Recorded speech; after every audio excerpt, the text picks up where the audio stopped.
Franklin County in south central Illinois until 4 a.m. Saturday. At 9:40 p.m., Doppler radar indicated thunderstorms producing heavy rain across eastern Franklin County. Between 2 and 3 inches of rain have fallen. Flash flooding is ongoing or expected to begin shortly. Expected hazards include flash flooding caused by thunderstorms.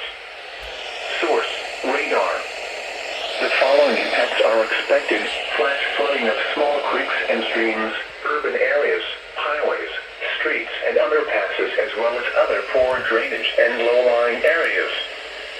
Some locations that will experience flash flooding include West Frankfort, Benton, Thompsonville, and Hannaford. Repeating, a flash flood warning has been issued until 4 a.m. Saturday for the following county: Franklin, Illinois,